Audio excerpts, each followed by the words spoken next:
Hi, this is Shayna. I'm back with another review. I watched this on my lunch break and I'm recording this on my lunch break.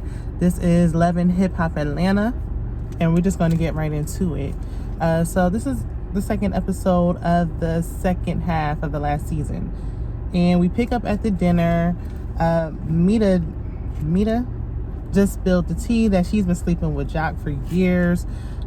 His wedding is coming up, so she just wanted to make it known that she's one of the many that have been sleeping with Joc. She steps outside with Shekinah and Spice. She's Spice's friend, and she says she's the reason why Joc is a staple sexual. I think I've heard that before. I'm not quite sure what that is. I have to look that up. Shekinah did look it up, but I don't remember what she said.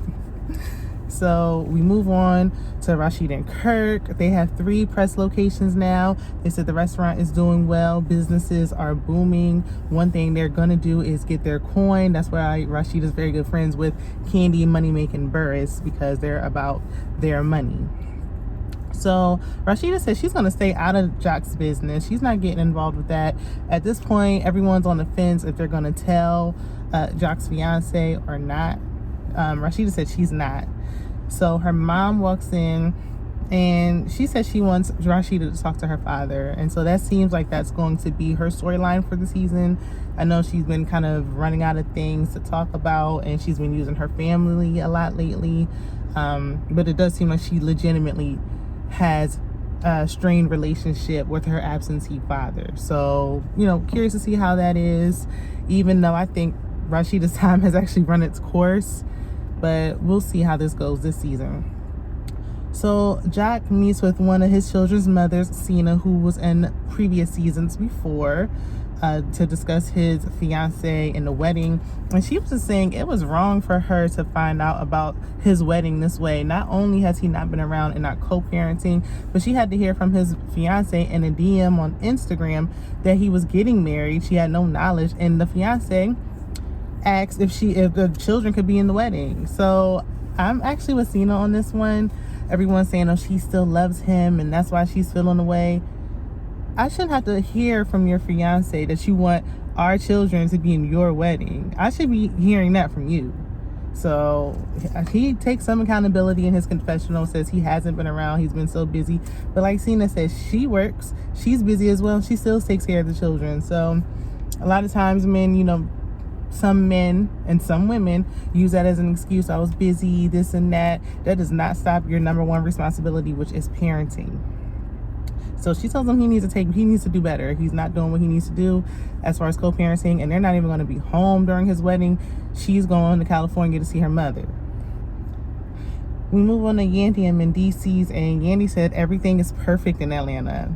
Yandy, to me, likes to put on and make it seem like everything is great all the time. It just seemed a little fake. But she said that little Mendices is living with them full time. She said her relationship with her adoptive daughter, I believe she adopted her. Leave in the comments if I'm wrong, but I believe she was fostering her or adopted her. She said the relationship is better and the girl's in college now. And her main issue right now, everything is going good with her businesses, but her mother was in a near fatal car accident, and the mother FaceTimed her later on, and she was still in the hospital, and she was telling her that she may not be mobile and may not be able to move around for up to a year. And Andy's just grateful that things weren't worse. She relies on her mother heavily, and she's just grateful that her mom is still here.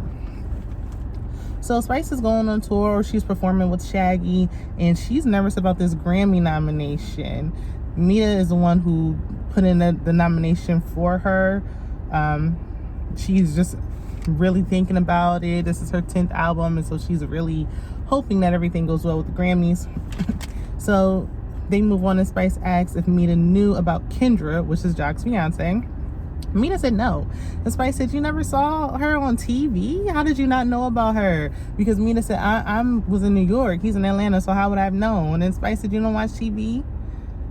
And Mita says, I don't have cable.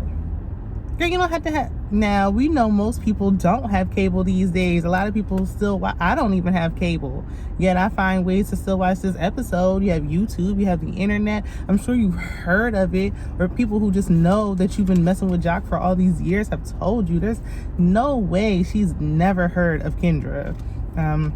She just wanted to make it seem like she wasn't some type of side chick, even though she was, allegedly. But you know, she doesn't want to own that, and she was saying she was here before. She had no knowledge. We don't believe it, but okay. So Spice goes to New York, and she's rehearsing for a performance with Shaggy. She says she's no longer with her record label, but this album was released under the record label, so they're throwing an event for her because she has a #1 album right now, and she's excited about that. So Cena meets with Carly Red, and we know a few seasons back Carly Red and Cena did not have a good relationship, but they meet up to basically discuss and bash Joc and Kendra. It just seems like they only got together solely off the strength of how they feel towards Joc, and it seems like they just are feeling away that they're not the ones who were picked to be married. Carly said her restaurant is doing well. I don't know if the restaurant is still open. I've heard mixed reviews about it before.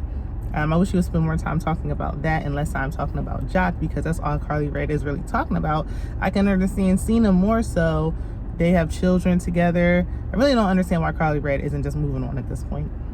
But they're saying, Cena said she doesn't think that Joc is happy with Kendra, and basically he's just settling for her because she's there, and they think he's still cheating. How do you know if he's happy or not? How do you know he's happy enough that he's walking down the aisle with her and not you? She has no children with him, nothing. He's just making a conscious decision to marry this woman. So I don't know why they're saying he's unhappy, the rumors, this and that. He's not talking to you about his relationship because you didn't even know he was getting married. So how would you know that he's unhappy? So Kendra is stressed out about the wedding. Joc is stressed out about the wedding. They're saying it's costing too much money. Everything at the last minute is changing. Kendra is having her bridal shower at her house because she's just so tired of spending so much money. It's just getting ridiculous. And Joc tells us that he has all these performances right before the wedding, all these shows, and he's actually going to be flying out before the wedding and flying in the day of the wedding. And we know how the flights are nowadays. Even before, there's no guarantee you're going to make it back when you're supposed to. The flight may be delayed, or who knows. So this is very, very risky to have done that. I would have picked a different date. But he said the performance was planned ahead of time. I would have chosen another wedding date around that, because you need to be here and we need to rehearse the night before. That's typically what people do. So Kirk plans a date night for Rasheeda. And she's really just venting and unloading about her relationship with her father, because he accidentally called her, hung up, she called him back, and they got into a heated argument. And she's saying, I don't even, speak to my parents this way. Got really disrespectful. She yelled at them, and she normally doesn't do that. And I think that I wrote down she might have been tolerating all the mistreatment that Kirk has given her over the years, including the outside baby, because of her daddy issues. She has daddy issues, and maybe that's why she felt the need to stick it out with Kirk. He is a bit older than her, they claim. So Kirk says that, she needs to kind of just let it go. He didn't bring her out there for that. He tried to bring her on this date night so she can focus on something else. And I feel like he never lets her vent. Every time she begins to cry, this happened before, I forgot what she was crying about, but every time she's about to cry or she's emotional, he tries to shut her down. And it's just, I think she was crying about, and it may have not even been on Love and Hip Hop, it might have been on that family reunion or couples retreat, one of them, where she was crying about a miscarriage or a loss of a child, and he interrupted her and tried to just stop her. And I'm like, that is not consoling, that's not nurturing, and that's not comforting or being there for her. You're just shutting her down. If you plan a date night, let her get it out, and then you can enjoy the date night instead of bottling it in. And the one person she should be able to talk to is her husband. So Sierra and Rennie, they get in the car. They're on their way to the bridal shower.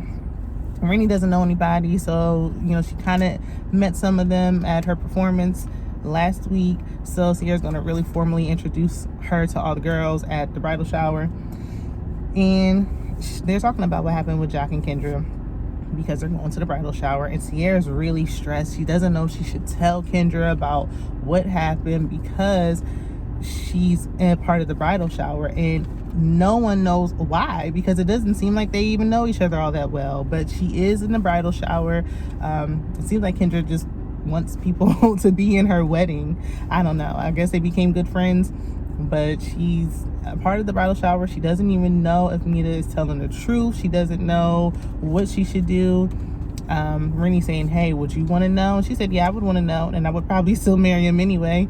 So I mean, if you feel like that, then what's even the point of saying anything? But I guess just off the strength that you were there and you know that maybe you should say something. I probably would have said something, but I wouldn't have said anything at her bridal shower. That wasn't the right place or time. But the cameras are there, so that's where they're going to have that conversation there. So Kendra is still stressed at the bridal shower. Joc is still leaving to go to do these shows. The rest of the ladies are coming in with the cast. Yandy and Rennie Rucci have a moment off to the side where, you know, we know Rennie is engaged at this point. I don't believe they're engaged anymore, but during this time she was engaged to a rapper. I'm not familiar with him, but he's in prison, so he's incarcerated. And Yandy said, I know how it feels to have a fiance who was incarcerated, so I understand. And, you know, Rennie was saying she looks up to their marriage, and the marriage word with Yandy gets me every single time, but we will let it go. But she was, you know, trying to give her some advice, and they were both saying how they're new to Atlanta, because we know Yandy and Mendices are from New York, Rennie Rucci's from South Carolina, and Rennie doesn't really know anyone. The only person she's really knew and spent time with was her fiance, and so he's no longer around. So it seems like she's going to be really linking up with Sierra quite a bit. We'll see how that dynamic goes. I think Yandy could be a good mentor as far as helping her to get through this, because she knows what to do. And she might want to go to her for some business advice, because we remember that Yandy used to work with Joel Santana and other rappers as well.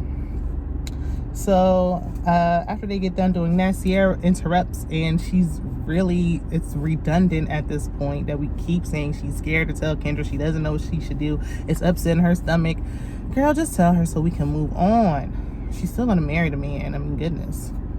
So that's where the episode ends, and we know that they got married. So he cheated on her before. He has a billion trillion kids. Kendra has none. I don't think there's anything you can tell her about Joc that will stop her from marrying him. Tell her, like Rennie said, to clear your conscience and move on. But that was the end of the episode. Let me know what you guys think. If there's anything you want me to review, let me know in the comments, and I'll see you later. Bye.